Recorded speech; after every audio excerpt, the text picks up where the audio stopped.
ये सबसे हमारे इस जगह पे सबसे माशाल्लाह भारी है और वजनी है। ये बड़ा परिंदा है जिसको हम दाब कहते हैं इंग्लिश में और उर्दू में हम बतख कहते हैं। ये देखें हमने इसको पकड़ा है और भाग गया। ये मुर्गा, ये दूसरा मुर्गा भाई, ये हमने इनके पर काटे हुए हैं ताकि इनको ये देखें। हाँ भाई ये देखें इसकी आँख कितनी प्यारी है। ये देखें ये आजकल ना लोग लेंस डालते हैं ऐसी, अल्लाह ने इसकी आँखें इतनी प्यारी रखी हैं और देखने में देखो कितना प्यारा है। वाह सुबहान अल्लाह, सुबह कितना प्यारा लगा है। और ये जब बोलता है बड़ी प्यारी आवाज़ आती है। ये बड़ा खतरनाक मुर्गा है, ठीक है।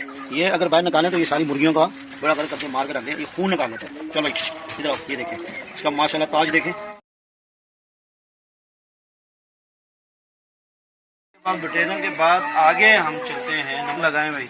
ये देखें माशाल्लाह कबूतर ने भोंडे दी, कबूतरी ने भाई ये भोंडे हैं। हम इसको पकड़ते हैं कहीं वो उठ के ना आ जाए। ये देखें माशाल्लाह माशाल्लाह, ये देखें छोटे छोटे हैं ये।